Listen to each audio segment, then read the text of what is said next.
I've bought a number of cameras over the past few years, and I've taken a lot of photos, but each camera comes with its own story and its own problem. Even though I haven't had the best experience with each and every one of these cameras, they did do a great job leading me in the right direction for the perfect cameras for me. So I'll be ranking my cameras from S tier to D tier, and I'll be letting you know what made me choose them initially and then what made me move on from them. And at the end, I'll share with you the two new cameras that I have my eye on. One is very new and one is very old, but we'll get to that. So let's start off at the beginning of my camera journey with the Yashica MF2. Why I was so interested in this particular camera is because this is the first camera I've ever had from a straight up photography standpoint, not me recording, not me using it as a hybrid, but just film shooting. And also the magic of film, especially jumping down rabbit holes, made this, not just this camera, but this form of shooting so much more interesting to me. And I'd say when it comes to pros, that's kind of where it stops after I realized all the limitations that it had. The camera had zone focus, which obviously it was a toy camera made out of plastic. That's what it was. It took me a few rolls, honestly, to understand this. And then on top of that, understanding that you need the flash when using this type of camera. In low light situations, if there's any type of question, that's what you have to do. For this to be my very, very first camera, it was great for the excitement. So starting off, I know it's a little bit harsh because this is my first camera, but I don't have the most connection to it as I do the second camera on this list, but I gotta put it in the D tier. Just too many limitations, especially me not understanding what zone focus was and how far to put somebody. I don't have many great photos to put to this. So I found myself back in that same film shop and I saw this one camera, and the one camera was the Minolta X-700. And I really was interested in the interchangeable lenses. It was still film. It had a light meter. It shot in aperture priority mode. All these things mean I had enough control, but it wasn't too much or too detailed or too professional. And it wasn't the Canon AE1, which I'm just saying was overhyped almost. So I got my little niche, I got my controls, I got the metal body, and it made me think I should get this camera. The only con that I would say that this camera has is, say, no flash, but a SLR made out of metal, you're going to be using external flash. It has a hot shoe. So it's not so much that it is a negative, because that's what these cameras are. So overall, I can't think of a true problem that I've had with that camera. And when it comes to the rank for my Minolta X-700, I would have to say it's an A. It does everything that's supposed to be. Simple, gives you manual, and then also you have the option to change out those lenses. It's really great. I think it found me at the perfect time. Outstanding camera. And the problem with this particular camera when it comes to its story more than the actual body itself is that I didn't know where to get my film processed. So I had one in Jersey, I had one in New York. It was too much of a travel and hassle to get from Jersey back into the city because I didn't have that same job anymore. So I didn't feel like going over there. It wasn't as easy. So the next one I didn't have to go anywhere with, and it's the Polaroid Impulse AF.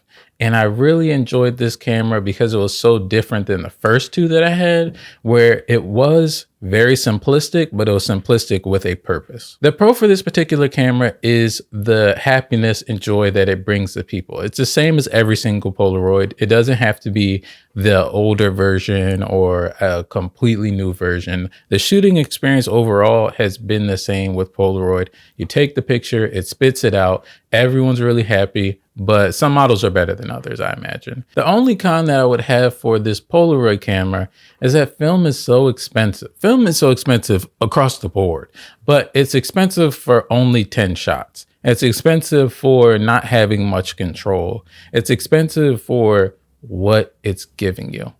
So my experience overall would give this a B. Very good camera for what it does. Still works after however many years. But it has a limitation. It can only go so high because of what it does. So the next camera combines two experiences that I have. The Yashica when it comes to size, and the Polaroid when it comes to fun and easiness to take a photo of people. they don't get nervous or anything like that. And that is my Canon SureShot 76 zoom. I absolutely love this camera. So you can see where it's going to be on the list. Pros: zoom, so much fun. I'm not taking pictures far away. I use the zoom to more crop and get those full headshots, similar to, like I said, a Polaroid when you think about that. Internal flash, which the Yashica has, but it's okay. The Polaroid, you have to shoot with the flash on all the time. It's kind of annoying, honestly. But this is something that you can control on this camera.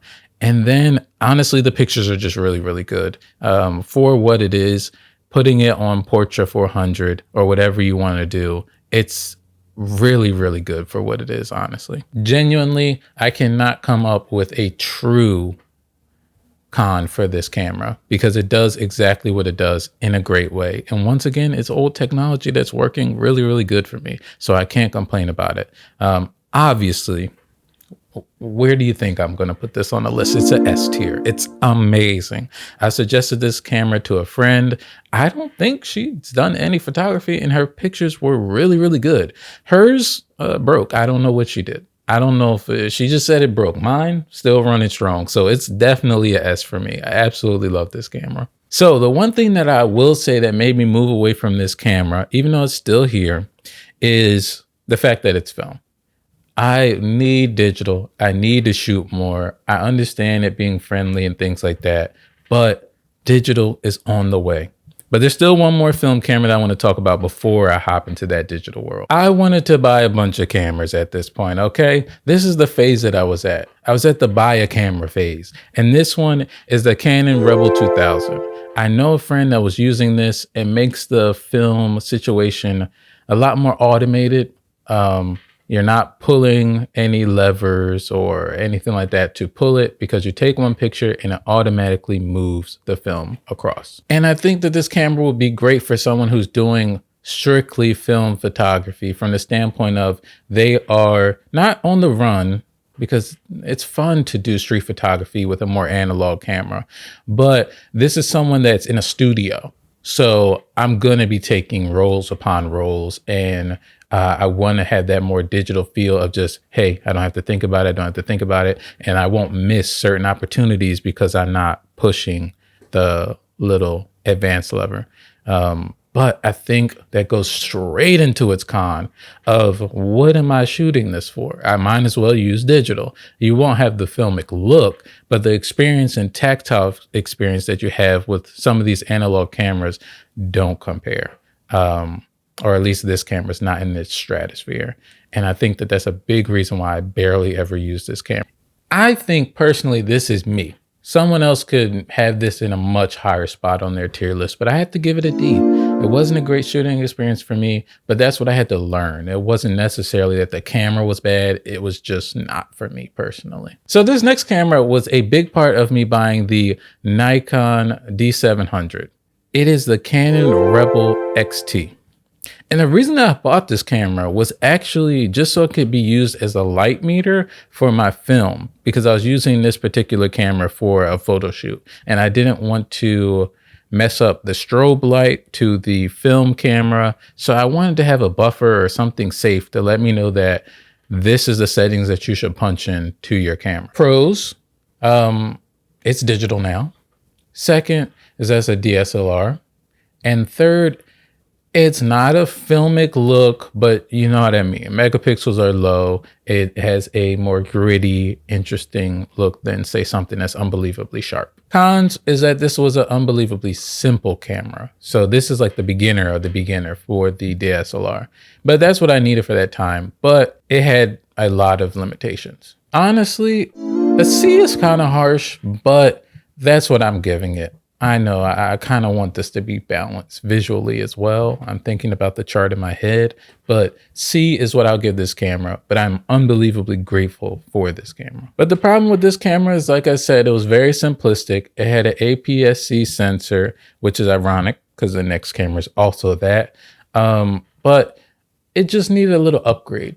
But it showed me that digital isn't bad and I should approach it a little bit more. So in theory, this should be the Fuji 106, but I got really impatient when I first pre-ordered it, and it ended up turning into a Fuji X-E4.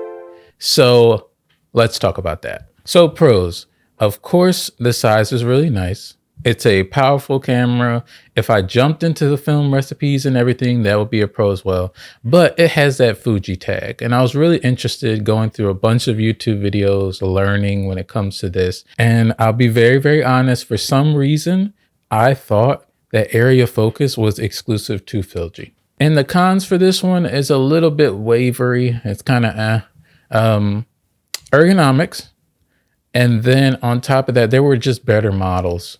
Me buying that camera, knowing that I wanted something else, it was fun for a while, but then it also looked a little clinical, extremely clean when I used to look back at my film photos and other experiences that I had.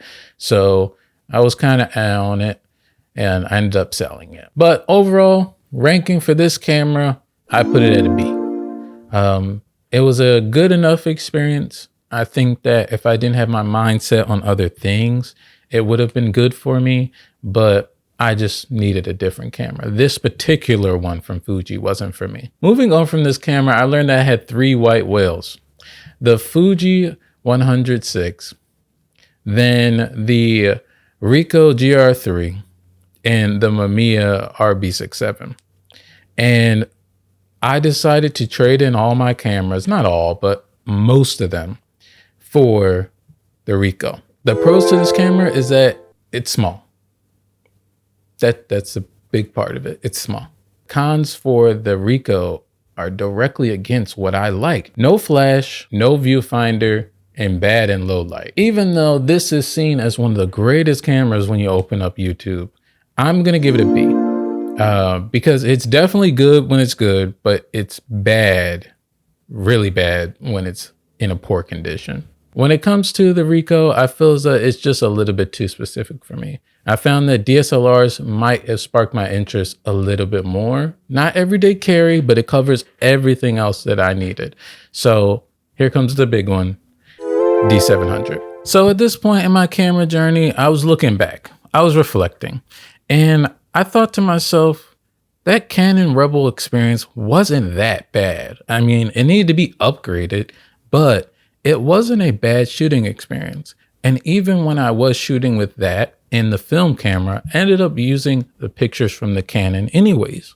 So I said, why not look into that? So quickly after my trip to Maine, I realized that this is the camera for me. It was a DSLR, it had a viewfinder, great button layout, and it even had a on body flash. I mean, I wouldn't use it, but it's there just in case you need it. I mean, the camera's simply great. I really enjoy it, as you obviously know already. The only con that I would put on this camera is that people keep telling me I don't need more megapixels. If I want to shoot with more megapixels, just let me do it, y'all. I understand. Don't worry. This camera's not going to go anywhere. I can just purchase another one. But you might be warning me now that I say that. The same as before, if you don't like this in one camera, then why would you want it in your next camera? So you have a fair point. You have a fair point. So where does this camera rank? I wonder, is it D? Is it C? It's S. Of course, it is S. This might be the top of my cameras. It's my road dog. I love it. He just said this is the best camera that he's had. It's outstanding. It's this, it's that. So the list is over. No, because there's still white whales out there. And the one that I bought this time was the Mamiya RB67. And this one might be a little bit bigger than I can. Oh, that's crazy. It's a little bigger than I can handle. But this was definitely a purchase because I can, not because I needed it. The pros for this one. The tactile feel is nothing like I've ever experienced. When it comes to shifting the back so that you can get the portrait versus the landscape, pulling back the lever on the side and it being a much larger lever, than on a SLR. The button press and a smack of the shutter when you take a picture. It's all really a big experience. It's really interesting. But my only cons for this one, and it's over time, It has a learning curve, and it's also really sensitive. So I think that the experience of having a tripod and using that more and leaning into it, because it is a studio camera, so that's how it's meant to be used. But I think I underestimated the shake, and also when you have such a shallow depth of field, you need to really, really, really hit the focus. So it can be mastered, but it has a few things there that could be problematic, at least to start off. So where would I rate this particular white whale? I have to give it a C. But the reason I give it a C is, like I said, my personal experience with it. And I think the more rolls that I invest into it, it will naturally just raise. So at this exact moment, it's a C. This one, I think, could actually move up and down as we go through everything. But the problem is, this was not a realistic camera for me. It wasn't realistic because, going back to those things of everything I talked about before, of viewfinder, at least a normal viewfinder, instead of the attachment for this particular camera, flash, film, or no film, which is always a very, very big thing because of the price and bringing it somewhere, then having it developed and all that, the experience of the additional part just to shoot. So I decided I am getting that film itch. So what if I just scaled it down a little bit? And that's where I ran into the Contax RTS, because I wasn't going to pay the money for the big cameras, even though I honestly should have done that. But anyways, that was not the option right this moment. The pros for this camera, it's heavy. That's a pro, because you know that it is a quality piece of metal. Other than that, the film experience, it has a pretty cool light meter button on the front of the camera rather than anywhere else. It's kind of weird to start off, and it's still weird no matter what, but it's interesting to this particular camera. And that's where my pros end. The cons is that it's film, the additional steps to get it processed. If this doesn't bother you, if this is your workflow, then it doesn't matter. But for me, it's this weird thing of, why do I keep going away from digital, knowing very well that that's what I'm most interested in? So for me, I really only shot like 3 rolls on this camera. I got to rank this one a D, not because it's actually the camera's fault. It's me and my situation. It's a D. Now we're all the way up to my newest camera. I love the experience of the Nikon D700 so much that I wanted to go into a competitor. I wanted to see what the other side was talking about, since these two get compared. And of course, I'm talking about the Canon Mark III 5D, because that part is really important to actually add into it. I don't have any pros or cons yet. I mean, I kind of can see a con, at least when I'm comparing the D700 in this camera. To start off, I'll say there's not as many buttons on the camera, so it's kind of going into menus and stuff is a little different, but let me give it a chance. And I also like the camera. It's interesting visually. It looks nice, feels good in hand, but I haven't went on trips or had 6 months to do anything with it. So I'm definitely leaving this one off the list. No grade. So with all of this information, remember at the beginning when I said I had 2 cameras, one new, one old? The new camera, and I've said it in this video a few times already, I need that third white whale. I need the Fuji X-100 I need that. I tried to get it. I was hyped on the 5, and then when I learned about the 5, they said, yo, a 6 is coming out. I hopped in the pre-order line. It didn't really all work out. So I need to get that experience. And honestly, the far more interesting camera that I would say is my number 2, which is the old camera. Going back to the fun of shooting it, going back to the experience of everyone's face lighting up and it being so cool and amazing and this and that, I gotta go with the Polaroid SX70 upgraded. So if you're watching Linus's videos, He said that this particular camera can be given to a guy and he can make it have autofocus and it can be faster and it can do this and it gives you more controls. That is a different white whale. That's a black whale. Dang.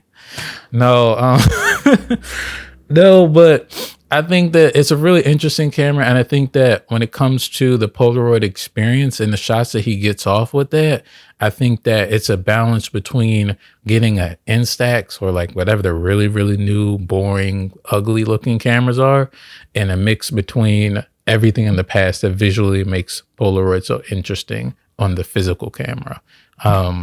So I'd say that those are definitely the two cameras that I have on my radar next. But who knows? I might buy a whole bunch of other stuff in between that. Let me know if you have any of the cameras on the list. If you hear any problems about that camera that you're like, what are you talking about? Let me know. Maybe it's a settings thing. Maybe it's just me spreading myself out too far when it comes to these cameras. And let me know what you want to buy next. That will actually be really interesting because I might get one too. Thank you for watching the video. I appreciate you. I'm out, y'all. Peace.